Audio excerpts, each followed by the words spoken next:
संतप्त मानस शांत हूँ जिनके गुणों के गान में।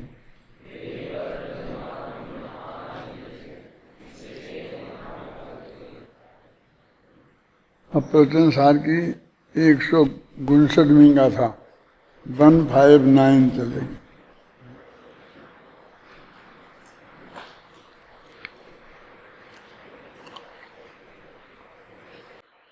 परद्रव्य के संयोग से अशुद्धोपयोग होता है और अपने आत्मा के आश्रय से शुद्धोपयोग होता है। इसकी चर्चा विगत गाथाओं में विस्तार से की। अब एक तरीके से इस प्रकरण के निष्कर्ष की गाथा है। वो कहते हैं परद्रव्य के संयोग का कारण अशुद्धोपयोग है, तो उस अशुद्धोपयोग का विनाश कैसे हो, अब उसके बारे में विचार करते हैं। क्योंकि अनादिकाल से ये जीव अशुद्धोपयोग में ही है। शुभ और अशुभ अशुद्धोपयोग के भेद हैं और उनमें ऐसा नियम है कि हर अंतर मुहूर्त में अशुभ से शुभ और शुभ से अशुभ होता ही है। विवेकी जीवों के ही नहीं, जो अविवेकी जीव हैं, यहाँ तक कि एक इंद्रियादिक के भी भाव तो होते ही हैं ना।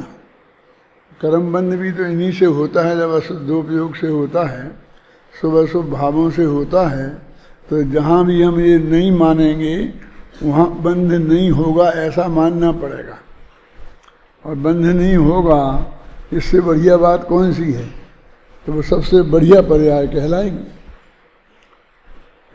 हमको भले ही वृक्षादिक में, एक इंद्रियादिक में वे शुभ अशुभ भाव देखने में दिखाई नहीं दें, लेकिन आगम के अनुसार उनमें वो भाव होते हैं। तो होते कैसे हैं? तो उनका परद्रव्य के आश्रय से होते हैं। तो आश्रय से क्या? तो दो तरीके से कहें। एक तो परद्रव्य इसके ज्ञान का ज्ञेय बनता है, तो इसमें उनसे राग द्वेष होने की प्रवृत्ति होती है। और एक कर्म है ना, उसका उदय होता है, तो कर्म के उदय के अनुसार भी राग द्वेष की प्रवृत्ति, 25 कषायों की प्रवृत्ति होती है। निगोदिया जीव के भी 23 कषाएँ लिखी हैं शास्त्र में। शुभ और अशुभ का जो भेद होगा वो कषायों में ही तो होगा। कहने में अच्छा नहीं लगता है, लेकिन कषाय के दो भेद, शुभ कषाय और अशुभ कषाय, तो हमको ही अटपटा लगता है। जब भाव शब्द का प्रयोग करते हैं तो हम शुभ भाव और अशुभ भाव में कोई हमको ऐसा अटपटा नहीं लगता है, लेकिन वो 25 कषाय रूप ही होते हैं। शुभ अशुभ भाव, शुभ बना तो उसके सामने वाले के लक्ष्य से है, वही दया का भाव, वही भक्ति का भाव गुरु के प्रति हो, देवसास गुरु के प्रति हो, तो शुभ हो जाता है। ये बताया था ना इसमें। और वही मिथ्या को गुरु को देव को शास्त्र के प्रति हो, तो वही अशुभ हो जाता है। तो वो तो उससे फर्क पड़ा ना, उसके शुभ पने और अशुभ पने से कैसे पड़ा। अब फिर हम उसमें भी भेद करेंगे कि कुगुरु कुदेव को शास्त्र हैं, तो उनके भक्तों को तो हमेशा पाप ही बनता होगा, ऐसा नहीं है। उन्हें भी बहुत पुण्य बनता है और अच्छा अच्छा पुण्य बनता है। मैं साथी से शब्द का प्रयोग जानबूझ के नहीं कर रहा हूँ, क्योंकि आपको पचेगा नहीं। माने वो 90 विवेक तक जाता है, गीत मिथ्या दृष्टि ना सही, तो गीत मिथ्या दृष्टि जो भी गुणस्थान हो जाता है स्वर्ग तक, 12वें तक, तो वो 12वें स्वर्ग तक शुभ भाव से ही तो जाता है ना। तो उसके शुभ भाव नहीं होते, शुभ भाव उसके भी होता है ना, तब तो वो जाता है। और अभी तो ये बता रहे हैं कि ये एक इंद्री के भी अंतर्मुहूर्त से ज़्यादा शुभ, अंतर्मुहूर्त से ज़्यादा अशुभ हो ही नहीं सकता। जैसे ही मंद और तीव्रता में भी है, और मंदता और तीव्रता में हम ऐसा लगाते हैं हिसाब कि तीव्र कषाय अशुभ होती होगी और मंद कषाय शुभ होती होगी। ऐसा समझ, तीव्र कसाई को हम जरा बुरा मानते हैं ना, और मंद कसाई को तो धर्मात्मा समझ लेते हैं। वो तो बहुत मंद कसाई है, जब प्रशंसा करनी होती है तो उसे मंद कसाई कहते हैं। लेकिन ये मंद कसाई और तीव्र कसाई कसाइयों के भेद हैं, ये हम भूल जाते हैं। समझे ना, ये अकसाइयों के भेद नहीं है, मंद कसाई। अभी शुभ के प्रति कसाय मंद हो तो वो अच्छी नहीं लोक में, और अशुभ के प्रति कसाय मंद हो तो अच्छी मानी जाती है, और शुभ के प्रति तो तीव्र कसाय अच्छी मानी जाती है लोक में, और उससे पुण्यबंध भी ज़्यादा होता है। लोक में मानी जाती हो तो वही लोग, दुनिया तो मूर्ख है ही, लेकिन जो कर्म की व्यवस्था है वो भी ऐसी ही है। भगवान के प्रति जो कुगुरु कुदेव, जैसे आपको देवसास गुरु के प्रति भक्ति हो और तीव्र भक्ति हो तो उसमें आप अधिक से अधिक शक्ति लगा देंगे, पैसा लगा देंगे, समय लगा देंगे, समर्पण आपका गहरा हो जाएगा ना उनके प्रति। तो ऐसे ही जो गुरुओं को पूजने वाले हैं वे उनके प्रति भक्ति में क्या यदि ज़्यादा तीव्र कर लेंगे तो वो अशुभ थोड़ी हो जाएंगे। जो वो अशुभपना उसमें है मूलता, वो तो अलग बात है, लेकिन फिर भी जो बाद में शुभ अशुभ भेद, उस अशुभ में भी दो भेद हुए ना, कि जैसे निस्वार्थ भाव की भक्ति अपने यहाँ, और एक स्वार्थ भाव की भक्ति, भगवान से कुछ मांगना शुरू करना। मैं जब कभी कभी कहता हूँ तो यही तो कहता हूँ कि पहले तो अपन ने बहुत ये मांगने का काम बहुत हल्के रूप में शुरू हुआ था। हाँ, कि कभी कभी के एक गाँव पति जो हो गए सो ही दुखिया दुख हो गए, तुम तीन धुवन के स्वामी दुख, मतलब ऐसी जनरल बातें थीं बहुत। ऐसी कोई रोटी दाल दे दो, 5 इंद्री के विषय दे दो, ख्याल में आया ना, ऐसी मांग स्पष्ट नहीं थी। और पूरा 48 काव्य लिख लिए भक्तांबर जैसे, तो उसे ढूंढना पड़ता है कि कहीं कुछ मांगने की का संकेत है क्या। उसकी महानता इसमें तो है ही कि ऐसी मांगने की लेन नहीं लगी। और फिर वो जो वो नरेंद्रम फणींद्रम है ना तुम्हारा पार्श्वनाथ का स्तोत्र, उसमें तो लेन लगा दी। अपुत्रीन को तुम सदे पुत्र दीने, फलाने अधनी को तुमने धन देना, फलाने को ये देना, तो लेन लगा दी। हाँ? और वो छिंदे छिंदे भिंदे भिंदे में तो 3 पेज की मांगने के अलावा दूसरा काम ही नहीं है। अंतर समझ में आ रहा दोनों का? पर पूरा उस मंत्र में जो मंत्र बोलते उसे, अब कहाँ नमोकार मंत्र भी मंत्र, और कहाँ वो भी एक मंत्र। और आजकल उसकी बड़ी महिमा हो रही गांव गांव में, और ऐसे देखा में तो उसकी बोरियां लगती हैं, लाखों रुपए की बोरी लगती है। काहे की? ये वो कौन सा मंत्र बोलते उसे, शांति धारा कराते हैं कि शांति धारा की बोली अपने यहाँ भी, यहाँ भी लगी थी, अपने आसपास में भी। मैं नहीं था जब लगी थी। अब ये क्या, अब नमोकार महामंत्र अपना महान मंत्र था ना। अपन ने तो पूरा नमोकार मंत्र किताब लिखी, भाषण भी देते हैं, कई 5-5, 6-6 दिन तक चलाते हैं नमोकार मंत्र पे ही। तो उसमें ये सिद्ध करते हैं कि इसकी महानता ये है कि इसमें कुछ मांगा नहीं गया है।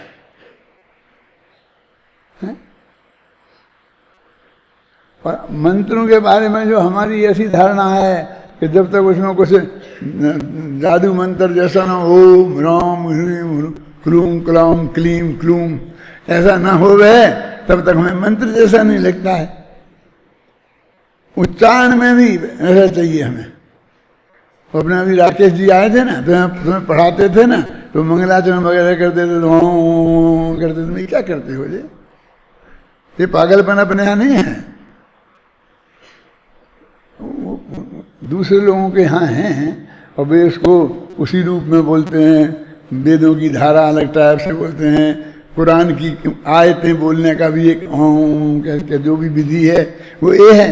तो तुम अपने यहाँ कह रहे हैं, अब हमको सीधा क्या हो, नमो कामन, नमो अरिहंताणम, नमो सिद्धाणम, नमो आयरियाणम, नमो वज्रायाणम, नमो लो, ये सब में साबुन बहुत से बहुत बोलना है तो गाथा बोल लो, नमो अरिहंताणम, नमो सिद्धाणम, नमो आयरियाणम, नमो वज्रायाणम, नमो लोये सव्यसाहूरम।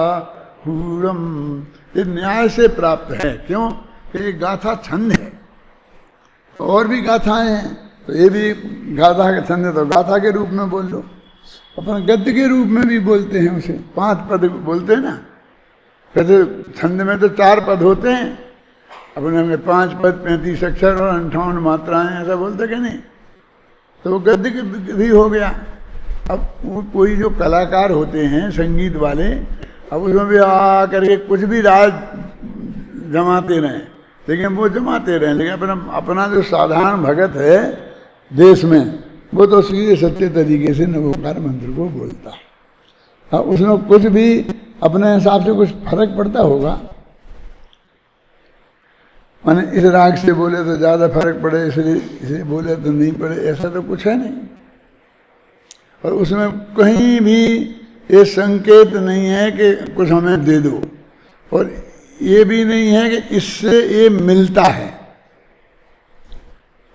समझना, मैंने एक दफे ये कहा था, कोई ने कहा कि नहीं साहब, वो है तो ऐसो पंच नमो यारो सभ्य पाप प्रणाशनो मंगलाणम च सभ्यसम परमम हवई मंगलम, ऐसा बोला। तो मैंने ये कहा था कि ये नमोकार मंत्र का अंश नहीं है। वो बात विद्यार्थियों को समझने जैसी है, इसलिए बोल रहा हूं, क्योंकि नमोकार मंत्र है गाथा छंद, और ये है दूहा छंद। दूहा छंद ज्यादा का प्रयोग अभ्रंश में होता है, गाथा का प्राकृत में होता है। उसकी गाथा वो अब दोहा भी अभ्रंश प्राकृत में ही होगा। मैंने भाषा का उतना विशेषज्ञ भी नहीं हूं, और मैंने उसकी स्टडी भी नहीं की। कुछ भी होगा, लेकिन वो दो छंद तो बदल गया ना, तो वो दो अलग चीज है। तो एक में पंच परमेष्ठी का स्मरण है, और दूसरे में पंच परमेष्ठी के स्मरण की महिमा है। मैं भगवान की पूजा करूं, भगवान की स्तुति करूं, और फिर स्तुति की स्तुति करने लग जाऊं, अंत में ऐसे 2-4 छंद लिख दूं कि ये स्तुति बहुत ही बढ़िया है, इसका छंद बहुत बढ़िया है, इसमें ये बहुत बढ़िया है, इससे तो वो कम से कम वो स्तुति तो नहीं होगी। फिर कोई स्तुति की स्तुति हुई, वो भगवान की स्तुति नहीं हुई ना। ऐसा मैंने भेद विज्ञान कराया था।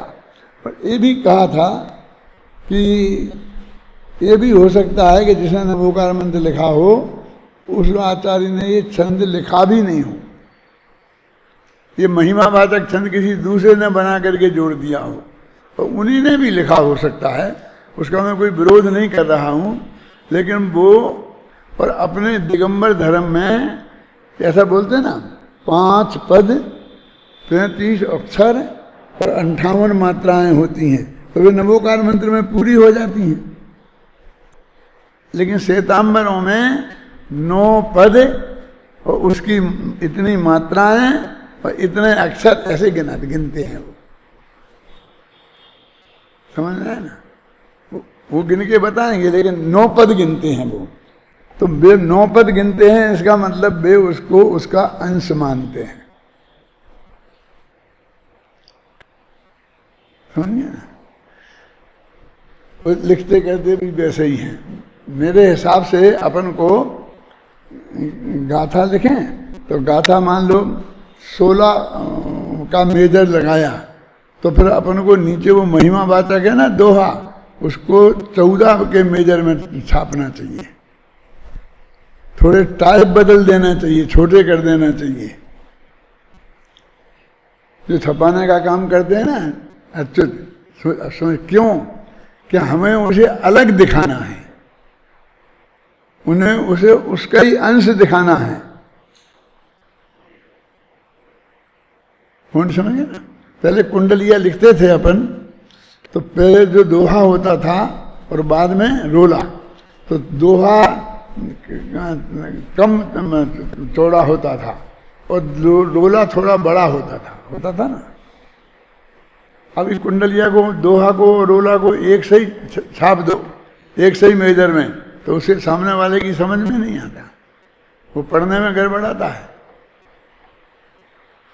रोला और छप्पा ऐसे होते हैं ना, दोनों छंदों को मिलाते, कहते बीच में रोला लिख दोगे तो फिर वो दोहा और रोला पड़ेगा, फिर वो कुंडलिया नहीं पड़ेगा, तो उसमें जो कंटिन्यूटी है वो भंग हो जाएगी। तो हमको एक इसमें कंटिन्यूटी भंग करनी है। तो ये मैंने अपने नमोकार मंत्र का जब व्याख्यान करता हूँ तो ये बोलता हूँ। कल परसों किसी ने मेरे से प्रश्न किया, कौन था क्या था वो सब भूल रहा हूँ, लेकिन किया इसके संदर्भ में। उत्तर तो मेरा यही है, उत्तर तो मैंने आपको बता ही दिया, लेकिन प्रश्न का स्वरूप क्या था, कौन ने किया था? अपने ही लोगों में से किसी ने किया। बता सकता है क्या प्रश्न था उसका? चिट्ठी आई थी कहीं से, हैं? खड़ा हो बोल। भोपाल से एक चिट्ठी आई थी कि आपने ये गलती की, ऐसा किया, इतना किया, ऐसा लिखा, ऐसा क्या लिखा, कुछ लिखी थी ना ऐसा। मैंने इसको बोला था कि इसको ये जवाब दे दो कि किताब पढ़ें, अब इसने दी कि नहीं दी, ऐसा है। लेकिन मुझे तो जवाब देने का भाव आया तो मैंने तुम्हें दे दिया जवाब। क्योंकि और लोगों को भी ऐसा प्रश्न हो सकता है। तो मतलब लोक में जो भी चल रहा है वो दिगंबर और श्वेतांबरों में अलग चल रहा है।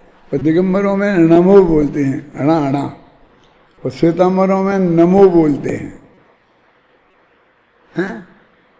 ना बोलते हैं, ना, ताथा दाधा ना, ऐसे बोलते हैं। तो ये कोई विशिष्ट बात नहीं है। मैं तो ये कह रहा हूं कि इसमें कहीं मांगने के संकेत नहीं है। इसकी इतनी लोकप्रियता का कारण ये है। ऐसे ही भक्तांबर में की लोकप्रियता का कारण उसमें किसी के कुछ मांगा नहीं गया है, ये है।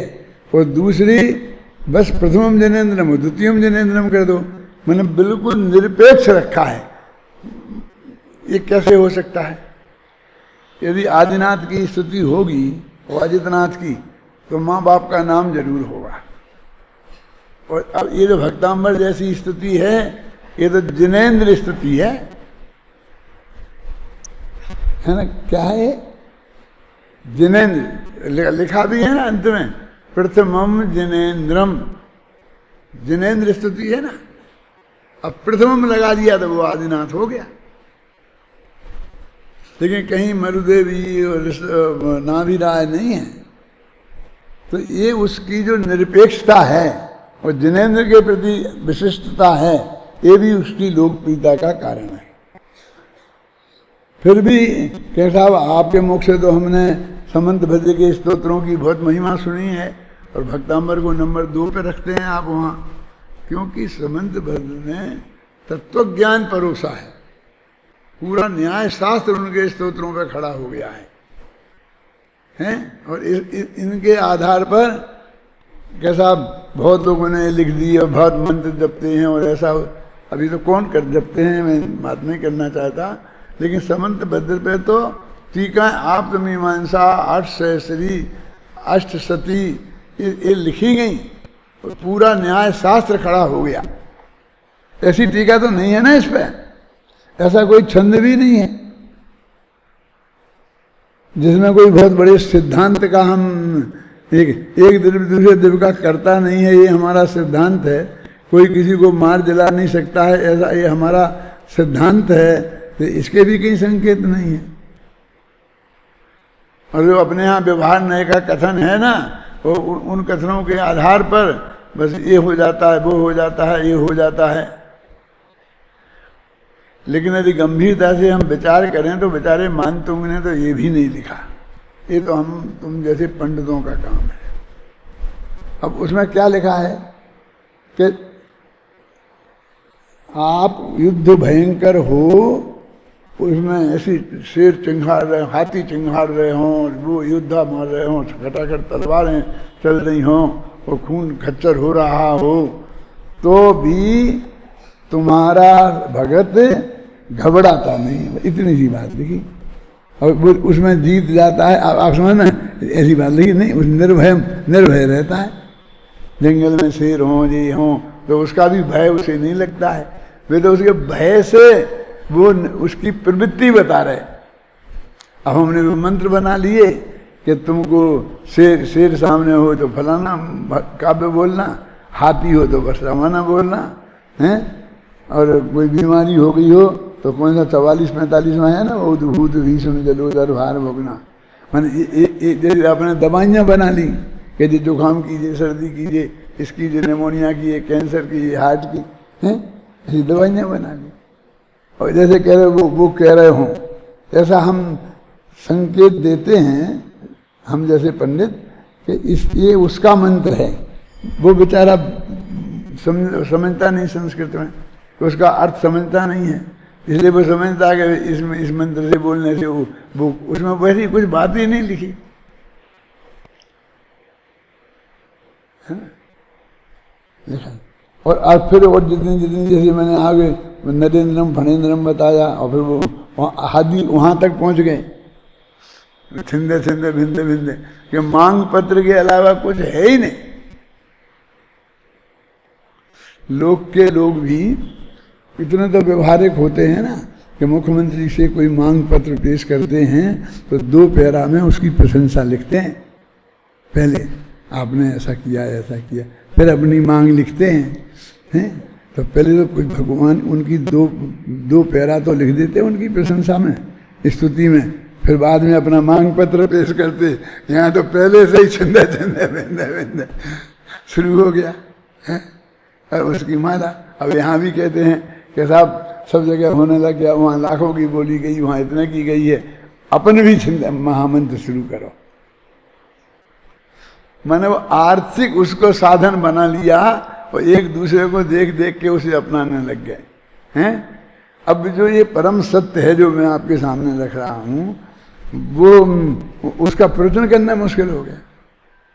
वो सब लड़ते हैं, सबसे पहले आगे मैनेजमेंट वाले लड़ते हैं, क्यों कि उनने इनकम का सोर्स बनाया था मुश्किल से और तुमने उस पर पानी फेर दिया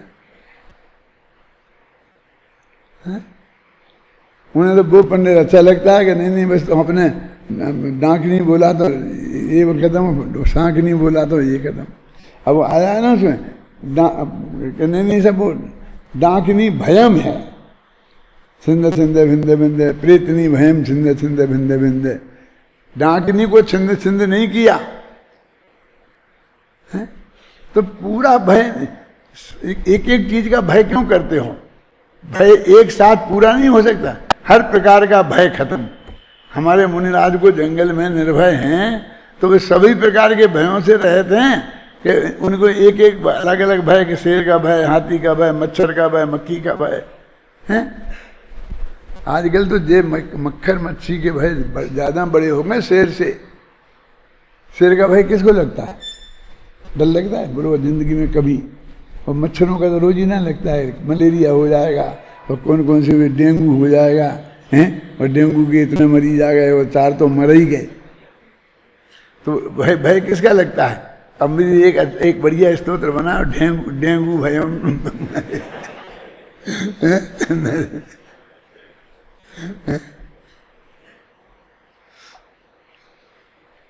पढ़ो गाथा पढ़ो। असुहोब ओग रही दो सुहोब जुत्तोण अन्न दबियम्ही हो जम्मज्जत्थो हम णाणपगमपगम जाए आत्मा ज्ञानात्मक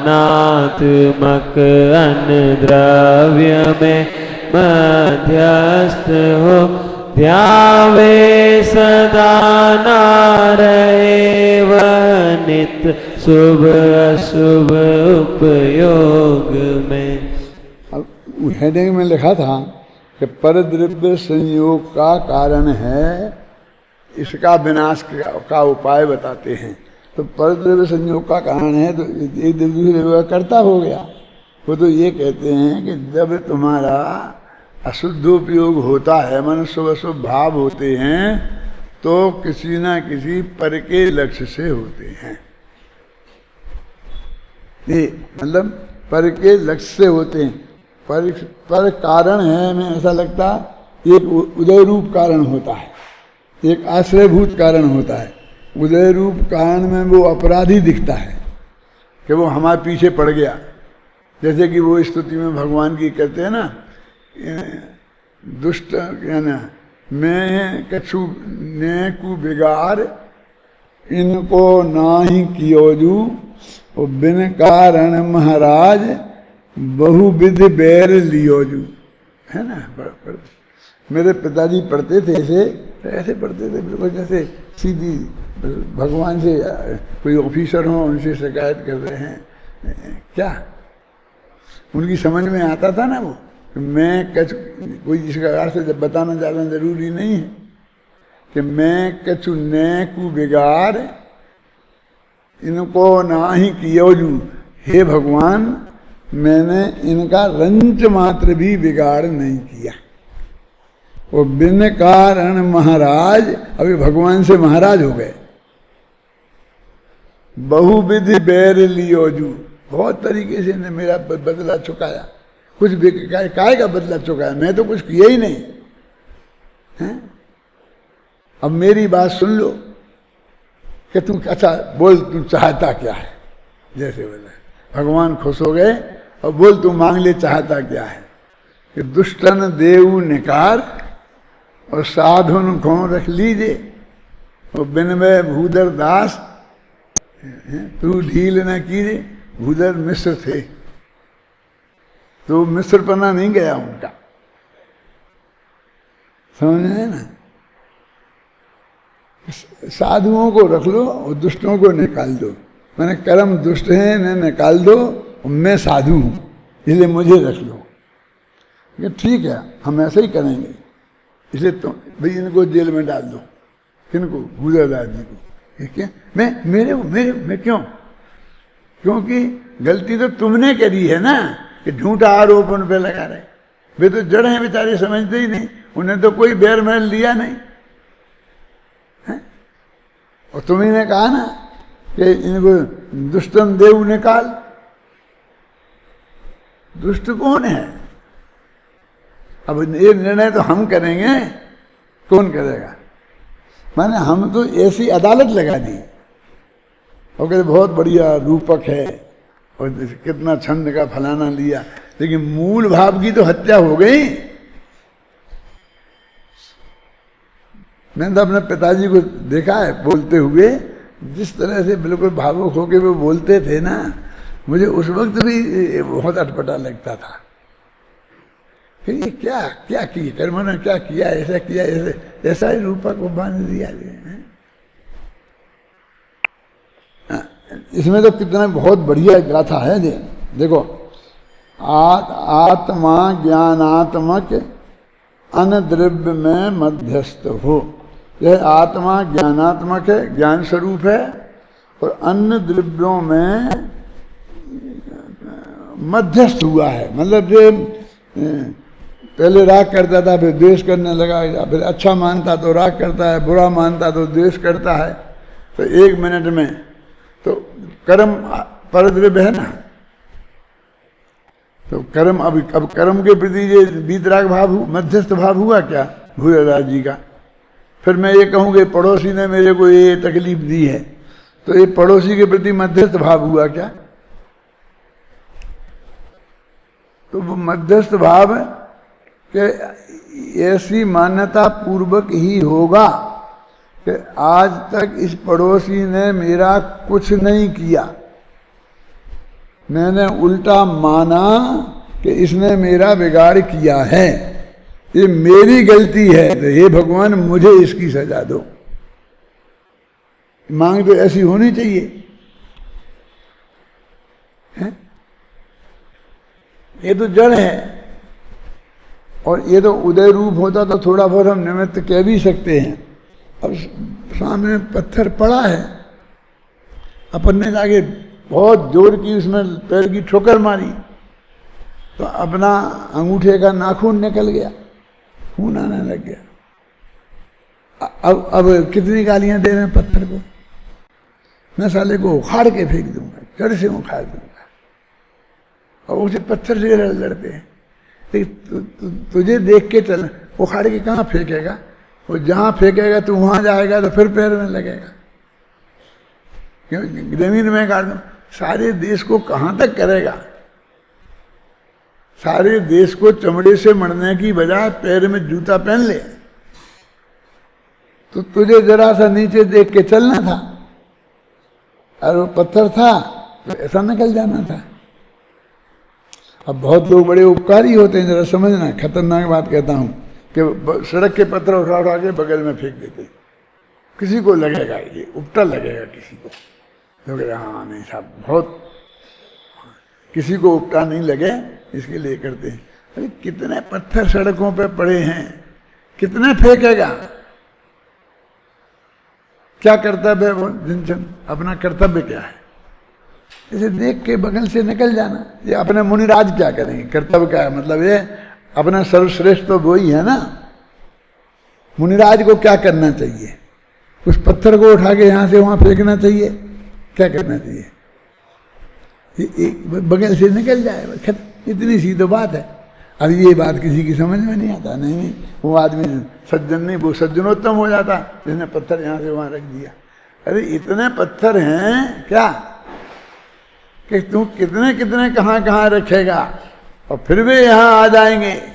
ये तो होते रहते हैं ना। माने ये अपने अपने में सीमित हो, अपने में सीमित, ये रास्ता है शांति से रहने का। तो कहते अन्य द्रव्य में मध्यस्थ हो, उसके प्रति न राग न द्वेष।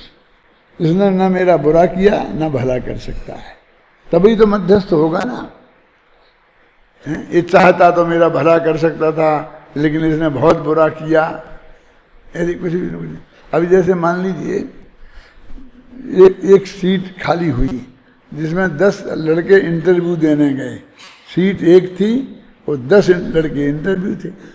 अब एक दूसरे को बिल्कुल जानते भी नहीं, जिंदगी में पहली दफे वो मिले, वहां बैठे थे बाहर एक साथ, अंदर से उन्हें बुलाया जा रहा था एक एक को इंटरव्यू देने। तो अभी वो मिले हैं और फिर सारी जिंदगी मिलेंगे इसकी कोई गारंटी नहीं है। सारी जिंदगी नहीं अपन जेनी है ना, तो अनंत भव में भी मिलेंगे कि नहीं मिलेंगे इसकी कोई गारंटी नहीं। फिर मैं आपको एक खतरनाक बात कहता हूं।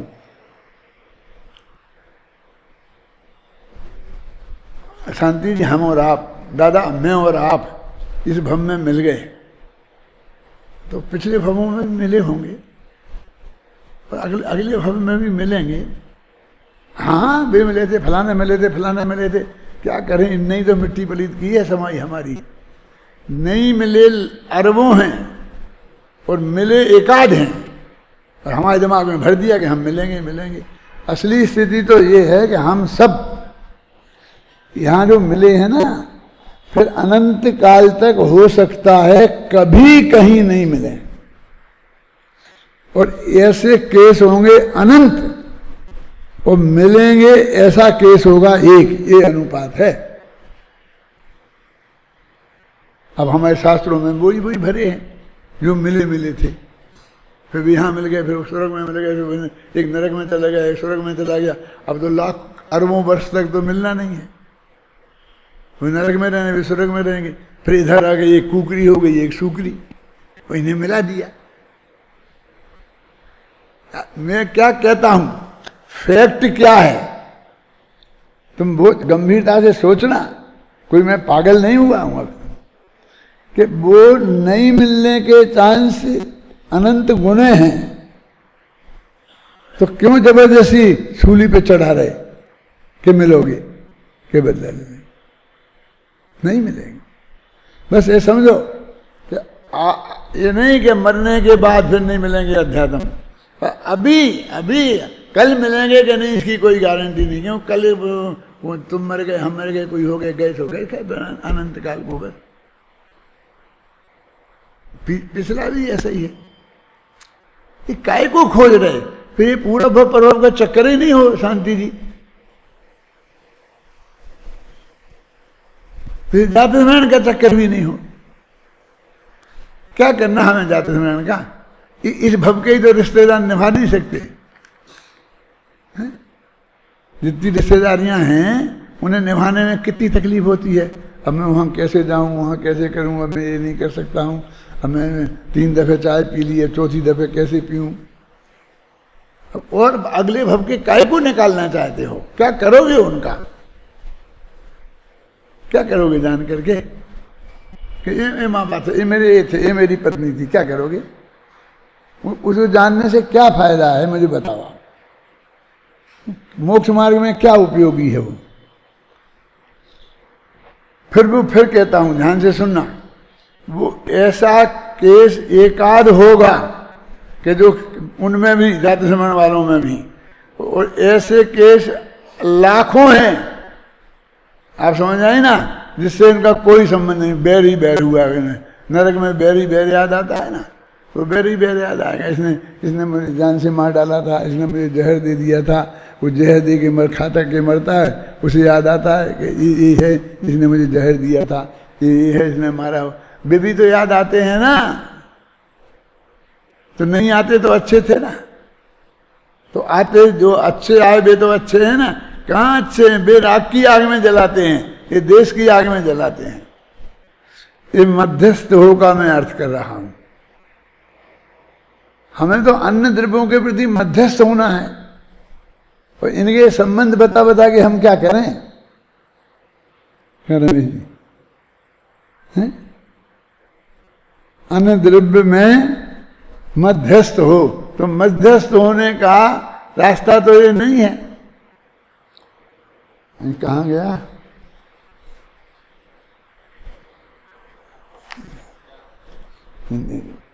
आत्मा ज्ञानात्मक अनद्रव्य में मध्यस्थ हो, ध्यावे सदा ना रहे वह नित्य शुभ अशुभ उपयोग में।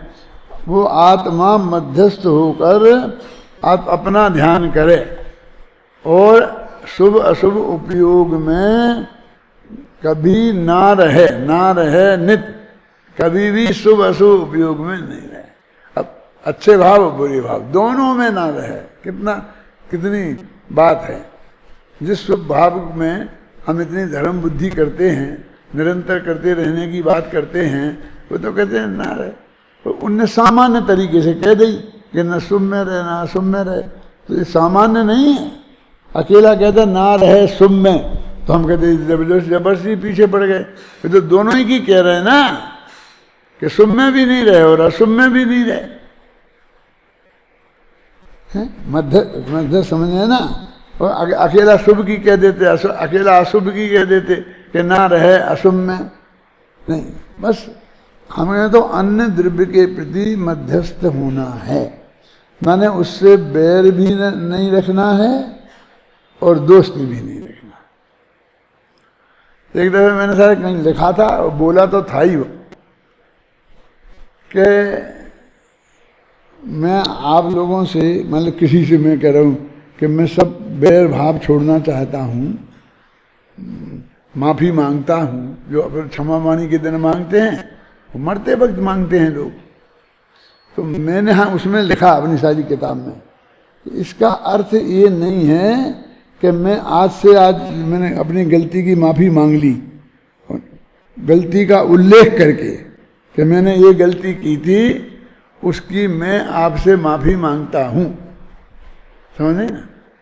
लेकिन इसलिए अब मैं बिल्कुल भी आपके प्रति बैरभाव नहीं रखूंगा और आपके बारे में बुरा लंच मात्र भी सोचूंगा तक नहीं करूंगा तो बहुत दूर की बात, ठीक है। लेकिन इसका अर्थ ये नहीं है कि मैं कल से आपसे राग करूंगा, समझ नहीं क्या कह रहा हूं। इस धोखे में मत रहना। क्या क्या कह रहे, फिर तुमने बैर छोड़ दिया, द्वेष नहीं रखोगे तो राग नहीं रखोगे तो क्या रखोगे, ऐसे बस इसको तो दो ही दिखते हैं कि राग करेगा कि द्वेष करेगा, राग करेगा कि द्वेष करेगा। वो कहते हैं मेरे को ये हो गया कि ये किसी को शत्रु मानना, किसी को मित्र मानना ये गलत है और आप विश्वसनीय नहीं हो, ये मुझे पक्का पता चल गया, समझ में आई ना। इसलिए मैं आपसे द्वेष छोड़ता हूं, राग भी, मतलब राग भी छोड़ता हूं। राग तो फिर बोला क्यों नहीं, क्योंकि है नहीं ना, तो जबरदस्ती बोल के क्या करे, राग तो है ही नहीं, समझना। और द्वेष था तो छोड़ रहा हूं, लेकिन इसमें राग करूंगा ये बिल्कुल अर्थ नहीं है, मैंने लिखा है उसमें। और किसी से कहा भी था कि मैं द्वेष छोड़ रहा हूं तो इस बारे में सोचूंगा भी नहीं, कुछ भी नहीं कहूंगा, लेकिन इसका अर्थ इतना बिल्कुल मत समझना कि मैं आपसे राग करूंगा। क्यों बोल जिन सोचा तूने कभी, मतलब सीधे फटाफट राग से द्वेष पे चलते हो, द्वेष से राग पे चलते हैं। क्या समझना, या तो राग करेंगे या द्वेष करेंगे, या तो शत्रु मानेंगे या मित्र मानेंगे। लेकिन बहुत मार्मिक बात है, इसलिए कह रहा हूं ये समझना कि हम जितने शत्रु कम करेंगे उसी अनुपात में मित्र कम होने चाहिए, मित्र भी कम होने चाहिए की भाषा तो कमजोर है, उपदेश की बात नहीं है, ये फैक्ट है, ये वस्तु का स्वरूप है। क्यों कैलासन जी हैं, तो मैं शत्रुता छोड़ूंगा 50 आदमी से तो मेरे 50 आदमी से दोस्ती खत्म हो जाएगी कि हाँ बोल, तो नहीं छोड़ना मुझे, दोस्तों को तो नहीं छोड़ सकता मैं। तो तूने राग द्वेष छोड़ना है कि अकेला द्वेष छोड़ना है। क्यों वकील साहब समझ में आ रही बात मैं क्या कह रहा हूं, ये साधारण बात नहीं, मेरे लिए तो बहुत बड़ी बात है। हम ऐसे ही करते हैं, द्वेष छोड़ते हैं, राग बनाने की बात करते हैं। एक शत्रु तुमसे दोस्ती थी कल तक, आज छोड़ दी, खत्म, कट्टी हो गई, तो फटाफट देखता हूं अब किससे करूं। क्यों कि करे बिना तो राग के, दोस्त बनाए बिना तो चैन नहीं पड़ेगा, तो हमें दूसरे फटाफट दूसरा चाहिए है। लेकिन तो मुझे क्या होना चाहिए कि मैंने तुमसे दोस्ती करके कोई फायदा नहीं हुआ बल्कि समय खराब हुआ, इसलिए मैं इस निष्कर्ष पे पहुंचा हूं कि नहीं तुमसे दोस्ती करना अच्छा नहीं, इस निष्कर्ष पे नहीं, ये दोस्ती ही बुरी चीज है। तो तुम्हारा सही बात हुई तो फिर तुम दूसरा दोस्त नहीं खोजोगे। मैं तो दोस्ती बहुत बढ़िया, 5 साल पर पढ़ के बोलते हैं ये मेरा दोस्त, मैंने इसको ऐसा किया, मैं इसका करूँ, ऐसा करना है, ऐसा करना है, क्या समझ गए ना। क्या औपचारिकता की बातें, उसमें मैं कोई तुमको विरोध नहीं कर रहा हूं, मैं ये तत्व समझा रहा हूं तुमको। ये धर्म क्या है समझे ना। यहां एक मित्र कम हो तो एक शत्रु कम होना चाहिए, एक शत्रु कम हो तो एक मित्र कम होना चाहिए। हमको राग छोड़ के द्वेष नहीं करना, द्वेष छोड़ के राग नहीं करना, हमको राग द्वेष छोड़ के वीतराग बनना। यहाँ प्रकरण आप यहाँ क्यों ला रहे, ये प्रकरण है ना, क्या कौन सा, शुभोपयोग और अशुभोपयोग दोनों अशुद्धोपयोग हैं, और उनको छोड़कर तो क्या करूँगा, उन्होंने कुछ नहीं लिखा। तो अपने आप ही शुद्धोपयोग होगा, मुझे क्या कहना। मैं ये कहूँगा नहीं मैं ग्वालियर भी नहीं जाऊँगा, मैं दिल्ली भी नहीं जाऊँगा, मैं वहाँ भी नहीं जाऊँगा, तो ये कहने की कहाँ जरूरत है कि मैं कहाँ रहूँगा। रहते तो फिर सब घर में हैं ही ना, वो तो बिना ही कहे नक्की है। शुभोपयोग नहीं करूँगा, शुद्धोपयोग नहीं करूँगा तो कहाँ रहूँगा। शुद्धोपयोग में देखो कहाँ पेज पलट जाता है। अन्य द्रव्य में मध्यस्थ होता हुआ मैं, अब देखो मैं के विशेषण क्या बनाए, ये थोड़ी हिंदी इस तरह से पढ़ना सीखो कि ये मैं के बीच में मध्यस्थ होता हुआ क्या लगा दिया। तो हिंदी भाषियों को ज़्यादा सोचने की जरूरत है कि मैं तो कैसा मैं, कि तुम जैसे हो वैसे मैं हूँ। इस प्रकरण वाला जो मैं है वो मैं हूँ कि अन्य द्रव्य में मध्यस्थ हुआ हूँ। अब मैं भाई साहब हमारी दोस्ती आज खत्म, अब कल से तुम अपना मैं अपना देखना। क्यों क्या मेरी क्या गलती नहीं, तुम्हारी कोई गलती नहीं हुई, तुम तो बहुत बढ़िया हो, लेकिन मैंने अन्य द्रव्यों से मध्यस्थ हुआ। एक कॉमन काम था ना मेरा कि अन्य द्रव्यों से मैं मध्यस्थ हूँ, तो इसका मतलब जो दो दोस्त हैं उनसे दोस्ती छोड़ूं और जो शत्रु हैं उनसे शत्रुता छोड़ूं, यही अर्थ हुआ ना। अन्य द्रव्यों में मध्यस्थ होने का अर्थ क्या हुआ, तो देखो लिखा है अन्य द्रव्य में मध्यस्थ होता हुआ मैं। तो मैं क्या करता हूं, अशुभोपयोग से रहित होता हुआ और शुभोपयोग में उपयुक्त नहीं होता हुआ।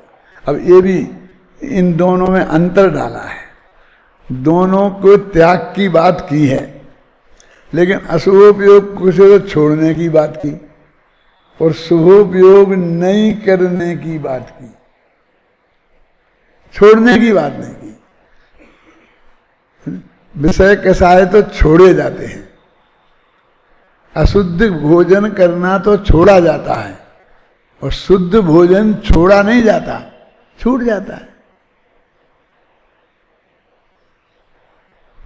जैसे हमने पाप छोड़े तो अनुवृत्त लिए ना, तो अब अनुवृत्त छोड़ो तब महावृत्त ले पाओगे। तो कहते नहीं महावृत्त लो तो अनुवृत्त छूट जाएंगे। माने उनको विकल्प पूर्वक बुद्धि पूर्वक घोषणा पूर्वक वो छोड़े नहीं जाते। पाप घोषणा पूर्वक छोड़े जाते हैं, लेकिन शुभ भाव असत्य घोषणा पूर्वक छोड़ा जाता है, सत्य घोषणा पूर्वक नहीं छोड़ा जाता है। तुम तो मौन ले लो तो अपने आप बोलना छूट जाएगा, तो सत्य सत्य दोनों ही चले जाएंगे। देखो लिखा ना, देखो फर्क डाला। कहाँ पढ़ रहे थे अपन, अशुभोपयोग से रहित होता हुआ और शुभोपयोग में उपयुक्त नहीं होता हुआ, तो शुभोपयोग में नहीं लगता हुआ है? ये नहीं कह रहे कि तुम वो दुनियादारी की ये करके और ये छोड़ दो और ये करो, ऐसा नहीं करो। वो कहते ये छोड़ो और ये मत करो। अशुभ राग इसको छोड़ता हुआ और शुभ उपयोग में उपयुक्त नहीं होता हुआ ज्ञानात्मक आत्मा, और आत्मा का स्वरूप क्या है, ज्ञान स्वरूप, ऐसे आत्मा को ध्याता हूं। और कौन मैं अन्य द्रव्यों में मध्यस्थ होता हुआ मैं आत्मा को ध्याता हूं। कैसे ध्याता हूं कि अशुभ को बुद्धिपूर्वक छोड़ता हुआ और शुभ में न लगता हुआ आत्मा को ध्याता हूं। देखो नीचे लिखा, ध्यान देने की बात यह है कि यहाँ गाथा में अशुभोपयोग से निवृत्ति और शुभोपयोग में प्रवृत्ति न करने की बात कही गई है। ठीक है ना, अशुभोपयोग से तो छोड़ो और शुभोपयोग में मत जाओ, ऐसी बात करी। अपन ने तो वो गाथा पढ़ी है, अशुभादो विनिवृत्ति सुहृद प्रवृत्ति जान चारितम। अभी देखो ये प्रश्न तत्काल उठना चाहिए, यदि आपके चित्त में उठा है तो समझ लो आप सतर्क हैं, नहीं उठा है तो चल सुन रहे हो बस खत्म। पढ़ी है ना ये गाथा, कहना तो स्पष्ट आदेश है कि अशुभ से निवृत्ति लो, शुभ में प्रवृत्ति करो, उसे चारित्र कहते हैं। तो चारित्र को छोड़ने की बात कह रहे हैं आप। तो वो व्यवहार का कथन है, वो सामान्य व्यवहार का कथन है, ख्याल में आई ना। लेकिन वो उसी द्रव्य संग्रह में ये भी तो लिखी है कि निश्चय और व्यवहार दोनों ही मुक्ति के मार्ग ध्याने पाहुण ध्यान में ही प्रकट होते हैं। अध्यात्म समझ आए क्या क्या अर्थ है कि निश्चय मुक्ति का मार्ग वो तो ध्यान में प्रकट होता ही है आत्मा का, लेकिन ये व्यवहार मुक्ति का मार्ग भी ध्यान में ही प्रकट होने की अपेक्षा रह तो सकता है बिना ध्यान के, लेकिन जब वो पहले प्रकट होगा माने 7वें गुणस्थान में तो जाएगा ही ध्यान में, लेकिन 6वें भी जाना है 5वें से, तो ध्याने पाउण वो 7वें में जाकर फिर आएगा लौट के। आज आज आज था ना गुरुदेव के प्रवचन में, कल था। तुम लोग गुरुदेव के प्रवचन को भी जो टीवी पे आता है ना तो उसको बताते हो ना सारांश, तो किस दिन था, आज था कि कल? तुम नहीं बता पाओगे कोई तो मैं समझूंगा कि वो सुबह जो 5 बजे प्रवचन होता है ना गुरुदेव का, कैसे चलता है, उसमें कहा होगा, क्योंकि 2 में आया होता तो तुम जरूर बता देते। जिस तरह तुम बताते हो यहाँ, उस पर मेरे तुम पे बहुत भरोसा होता है। फिर कभी कभी जब देखता हूँ मुझे एक ही लड़का तैयार हुआ है और बाकी तैयार नहीं हुए हैं ही नहीं। तैयार हुए कि नहीं हुए तो तब हो कि जब ये इधर हों। चिंता मत करो, मैं तो सुनता हूं तो मुझे तो लाभ मिल जाता है। क्या ध्याने पाहूं, यानी इसमें नीचे लिखा है, फिर कहाँ पढ़ रहे थे अपन? ध्यान देने योग्य बात यह है कि गाथा में अशुभोपयोग से निवृत्ति और शुभोपयोग में प्रवृत्ति ना करने की बात कही है। दोनों के हेपने में थोड़ा बहुत अंतर डाला है, माने हे तो दोनों ही हैं, इस पे पक्के रहो। और फिर दोनों के हेपने में जो अंतर है फिर ये उसकी बात है ना। तात्पर्य यह है कि अशुभोपयोग को तो बुद्धिपूर्वक छोड़ना पड़ता है, पर शुभोपयोग सहज ही छूट जाता है, क्योंकि शुद्धोपयोग में चले जाने पर शुभोपयोग रहता ही नहीं है। मेरा कहना मात्र इतना ही है कि अशुभ से निवृत्ति और शुभ में अप्रवृत्ति, प्रवृत्ति नहीं अप्रवृत्ति, इस कथन में कुछ विशेष भाव भरा हुआ है, उसे जानने की कोशिश की जानी चाहिए। मैंने हर एक आदमी इस बात पर सोचे, ऐसी नहीं निकल जाने दे साधारण तरीके से। कुछ लोग तो यही करेंगे, सुधार देंगे कि सुबह प्रवृत्ति है, अपन हमें तो गाथा याद है, सुधार दो, ये प्रेस की गलती से रह गया है। क्यों? और गाथा बोल देगा कि गाथा याद है हमें तो, हैं सुबह प्रवृत्ति। क्यों? अब आपको गाथा में लिखा तो क्लियर ही है, लेकिन वो उस गाथा में लिखा होगा, इस गाथा में नहीं लिखा भाई साहब। इसमें तो असहोग योग रहे तो शुभोग तो न, शुभोग योग में युक्त ना नहीं होता है। अभी ना पे हटा दो तो शुभोग युक्तो ऐसा हो जाएगा। इतना पढ़ना पड़ेगा, शुभ युक्तो न, यहाँ इतना पढ़ना पड़ेगा साथ में। शुभ योग में युक्त नहीं होता हुआ, सौगानी जी ख्याल में आ रहा? गाथा में, मूल गाथा में अन्न द्रव्यमी, अन्न द्रव्यों में मध्यस्थम अहम होजम, अन्य द्रव्यों में मध्यस्थ होता हुआ, मैं अन्य द्रव्यों में मुझे कुछ ना काहू से दोस्ती ना काहू से बैर। अभी देखो ये इतनी अध्यात्म की गहरी बातें नहीं है, गहरी बातें तो बहुत हैं आगे, क्योंकि ये तो कबीर जैसे लोगों ने कही है।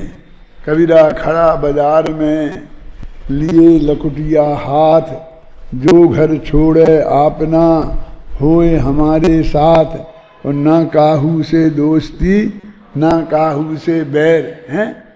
जो घर छोड़े अपना हुए हमारे, मैं किसी से दोस्ती नहीं, किसी से बैर नहीं। क्यों? कबीर जैसे लोग भी यहाँ तक पहुँच गए। और अपन जैनी होकर के, जैनियों की जो खास है कि दोस्त, जो अपन आज दोस्ती की बात करी ना, तो यही तो है, ना काहू से दोस्ती ना काहू से बैर। हाँ, दोस्ती भी नहीं चाहिए। कैसी बात करते हो? दोस्ती तो होनी चाहिए, सब लोग मिलके रहो, मिलके रहो, मिलके रहो। अब ये क्या कह रहे हैं? छात्रावास में शांति जी उपदेश देंगे तो यही देंगे कि सब लोग मिलके रहो, झगड़ो नहीं। लेकिन यहाँ मालूम क्या कह रहे हैं कि ना मिलके रहना धर्म है और ना लड़के रहना धर्म है। क्या? संसार में प्रेम से रहो। क्यों? कि संसार में रहो ही नहीं ना। मुझे वो बात याद आती है। मुझसे वो भाई पूछते थे ना कि आप कौन से स्वर्ग में जाना चाहते हैं, कहाँ जाना नहीं? कोई नहीं। क्या है? क्या ही बात करते हो? कोई 5वें में, 4थे में। अब तुम चुनाव, तुमसे क्या पूछते हो? दुनिया ही कहेगी मुझे 4थे से 5 में। अच्छा, तुम मेरे से क्या पूछ रहे हो? और मेरे जैसे आदमी से क्या उत्तर की अपेक्षा रखते हो? लेकिन मैं कहता हूं कि मुझे भव में जाना ही नहीं, मेरे को स्वर्ग में जाना ही नहीं, तो नरक में जाना है? ये किसने कहा? मुझे इस संसार में ही नहीं रहना है, तो सब कहीं ना कहीं तो रहना ही पड़ेगा। तो अब रहना पड़ेगा तो रह लेंगे। अपने नहीं होते हैं मध्यस्थ भाव कि ये जो आप आए इधर ठहरने के लिए, और उन्होंने कहा कि कमरे कि कौन सा कमरा दे दूं आपको? कोई भी दे दो।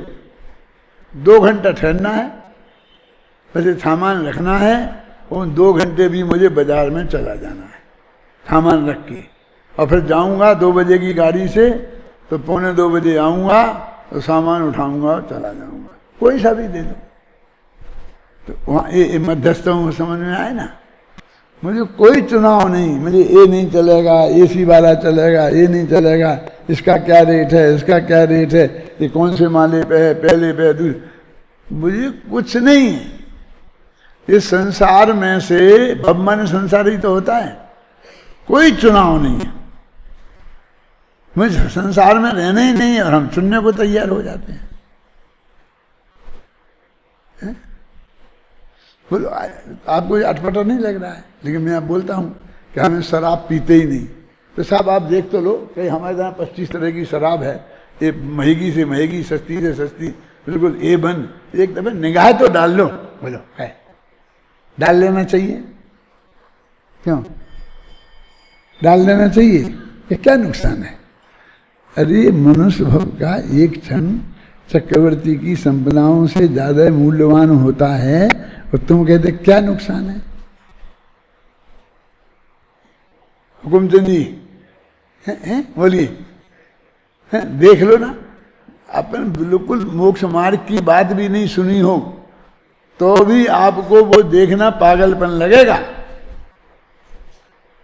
लगेगा कि नहीं लगेगा? कि हमको उसकी चीजें ही नहीं, हमारा विकल्प ही नहीं, हमें शब्द ही सुनने में समय खराब लगता है। अब हम वहां जाकर के क्या देखें उन बोतलों को? कैसा फ्री में मिलेगी? आज सबको फ्री में दे रहे, हमने दुकान खोली है। ये हिंदुस्तानी नहीं है। हिंदुस्तानी तो जहर भी फ्री में मिले तो ले लेते हैं। फ्री में मिलना चाहिए। यदि तुझे नहीं चाहिए फ्री में भी तो ये देखो, ये सचमुच जैसी हमारी वृत्ति शराब के प्रति हो गई ना, ऐसी हमारी वृत्ति स्वर्ग के प्रति होनी चाहिए। स्वर्ग माने हमको कुछ चुनाओगी ना, हम नहीं, चुनने का सवाल क्या है ना, कहते हैं ना अंतर्दाला। तात्पर्य यह है कि अशुभोपयोग तो बुद्धिपूर्वक छोड़ना पड़ता है, शुभोपयोग को सहज ही छूट जाता है, क्योंकि शुद्धोपयोग में चले जाने पर शुभोपयोग रहता ही नहीं है। मेरा कहना तो मात्र इतना ही है कि अशुभ से निर्वृत्ति और शुभ में अप्रवृत्ति, इस कथन में कुछ विशेष भरा हुआ है, उसे जानने की कोशिश की जानी चाहिए। अब इस गाथा का भाव आचार्य अमरचंद तत्वप्रदीप टीका में इस प्रकार स्पष्ट करते। अभी तक जो अपन ने अर्थ किया है, एक गाथा का अर्थ किया है, और अब टीका पर जो अमरचंदाचार्य करेंगे वो कल, आज तो 10 बज गया है।